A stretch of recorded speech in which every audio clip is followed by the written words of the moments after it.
안녕하세요. 과학 유튜버 안될과학 약입니다. 오늘 서울신문과 함께 바이러스에 대해서 자세히 알아볼 텐데요. 먼저 세균과 바이러스의 차이를 잘 모르시는 분들이 많습니다. 제가 오늘 세균과 바이러스의 차이를 한번 자세히 알아볼 텐데요. 둘이 어떻게 다른지 한번 살펴보도록 하겠습니다. 가시죠! 세균과 바이러스 어떻게 다른가? 먼저 이 둘은 이렇게 다르게 생겼습니다. 생김새만 다른 줄 아는데 많은 사람들이 이 세균과 바이러스를 안 지는 얼마 되지 않았습니다. 둘 중에 뭐가 먼저 발견됐나? 바로 세균인데요. 1676년 네덜란드의 무역가 반 레이웬훅이 현미경을 발견하게 되는데요. 이 현미경을 통해서 뭔가 작은 꿈틀꿈틀거리는 것을 발견하게 됩니다. 근데 그때 이게 무엇인지는 몰랐죠. 이 자그마한 꿈틀꿈틀거리는 것이 바로 세균이었던 것이죠. 그러다가 1800년대 말 약 200년이나 흐르고 나서 이 세균이 원인이 아니면서 병을 일으키는 무언가가 있다는 사실을 알게 됩니다. 그 사실을 파스테르가 알게 되는데요. 이 파스테르가 광견병을 연구하던 중에 분명히 이 병을 일으키는 무언가 작은 녀석이 있는데 그게 세균이 아니었던 것이죠. 그래서 이 자그마한 게 무엇인가 하고 연구를 계속 시작을 합니다. 그러다가 이 광견병 무언가를 토끼에게 감염을 시키는 거죠. 거기서 나온 토끼의 척수액을 뽑아서 사람에게 주입을 했더니 사람들이 광견병에 면역이 생기는 것입니다. 그때까지만 해도 이게 어떤 이유에서인지 몰랐습니다. 이 광견병을 일으키는 조그마한 무언가가 바로 바이러스였던 것이죠. 이 세균보다 작은 바이러스가 있다는 것, 그 무언가가 있다는 것을 파스테르가 알게 된 것이죠.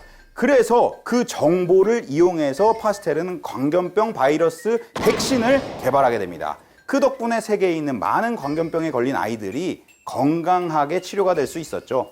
그래서 인류가 이 바이러스의 존재를 모르다가 1800년대 말 바로 이 과학자 드미트리 이바노브스키에 의해서 바이러스가 처음으로 관측되게 됩니다. 이 바이러스는 바로 담배 모자이크 바이러스인데요. 그때만 해도 그냥 그림을 그렸을 뿐 이 바이러스의 역할을 명확히 알지는 못했죠. 한참이 지나서야 바이러스가 병을 일으킨다 혹은 어떤 현상을 일으킨다는 걸 좀 더 잘 알고 나서 인류가 바이러스에 대비할 수 있게 됐습니다. 이 바이러스가 세균에 비해 200년이나 있다가 발견된 이유는 바로 크기입니다.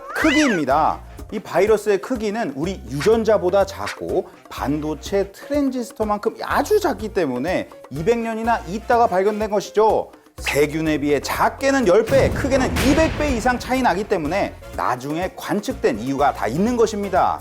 이 그림을 보면 가장 왼쪽에 있는 것이 세균이고 그 오른쪽에 있는 것이 전부 다 바이러스인데 이 바이러스의 크기가 이렇게나 다양합니다. 굉장히 큰 녀석은 세균이랑 사이즈가 비슷하고 작은 애는 세균에 비하면 보이지도 않을 정도로 작습니다. 작은 녀석은 10나노미터 때부터 큰 녀석은 1마이크로미터 때까지 굉장히 사이즈가 다양한데요. 지금 우리가 고통받고 있는 코로나19 바이러스는 약 100나노미터 내외입니다. 이렇게 바이러스가 작다는 것만 알았냐? 아닙니다. 세균과 바이러스가 어떻게 다르냐? 큰 차이점이 하나 있는데요. 바이러스는 무조건 숙주가 있어야 됩니다. 어디에 기생하고 같이 살아가야 한다는 것이죠. 반면에 세균은 혼자서도 여기저기서 살아갈 수가 있습니다. 그래서 바이러스는 어디엔가 붙어 살아야 하기 때문에 기본적으로 살아가는 방식과 그 구조가 세균과는 완전히 다릅니다. 바이러스는 이렇게 징글징글하게 생겼습니다. 이 구조가 굉장히 복잡해 보이는데 세균에 비하면 굉장히 간단한 구조입니다. 그래서 한번 자세히 알아볼까요? 세균은 홀로 번식을 하고 살아가야 하기 때문에 굉장히 그 구조가 바이러스에 비하면 복잡해 보일 수 있습니다. 먼저 유전 물질인 DNA를 가지고 있고 그 안에 리보솜과 세포실 그리고 세포벽까지 완벽한 세트를 이루고 있습니다. 반면에 바이러스는 이 세균에 비해 굉장히 좀 어딘가 부실해 보이는 모습을 하고 있죠. 하지만 바이러스는 세포벽이라던가 완벽한 DNA 구조라던가 리보솜이라던가 이런 것들이 없습니다. 단지 숙주에 딱 붙어서 기생해서 살 뿐이죠. 이렇게 세균에 비해 단순해 보이는 바이러스의 구조도 하나로 딱 획일화되어 있지는 않습니다. 이렇게 다양한 구조의 바이러스들이 있습니다. 먼저 가장 왼편에는 나선형으로 돼 있는 바이러스죠. 바로 담배 모자이크 바이러스가 이런 식으로 생겼는데요. 이런 형식만 있는 게 아닙니다. 바로 정육면체 혹은 정팔면체처럼 생긴 것도 있는데요. 아데노바이러스가 이렇게 생겼습니다. 그 다음 아주 흔한 형태의 구조의 바이러스인데요. 바로 구형입니다. 구형 바이러스, 굉장히 인류를 힘들게 하죠. 인플루엔자 바이러스라던가 혹은 코로나 바이러스가 이렇게 구형으로 생겼습니다. 이 구형 바이러스는 겉에 뾰족뾰족하게 스파이크가 있는 것이 특징인데, 이 스파이크가 바로 그 숙주의 다리를 놓는 역할을 하는 것입니다. 코로나 바이러스도 인간의 몸에 들어올 때 이 스파이크를 통해서 인간의 몸에 들어오죠. 그 다음 더 복잡한 형태의 외계인같이 생긴 바이러스들도 있는데요. 이 바이러스들은 흔치는 않지만 그래도 우리에게 관측되곤 합니다. 자, 이렇게 다양한 형태의 바이러스 구조를 한번 살펴봤는데, 실제로 바이러스가 저렇게 생기지는 않고 아까 그것은 다 모형일 뿐이죠. 실제 바이러스는 이렇게 생겼습니다. 그냥 동글동글한 것이 굉장히 흔한 모습인데 뭔지 잘 느껴지지도 않아요. 근데 우리가 이것을 주사 현미경이라 전자 현미경 이런 것들로 살펴볼 때 어떻게 생겼는지 자세히 보이고, 아까 그 그림은 이것을 도식화한 것이죠. 그래서 우리에게 지금 많은 고통을 주는 인플루엔자 바이러스나 코로나 바이러스가 바로 구형으로 된 바이러스입니다.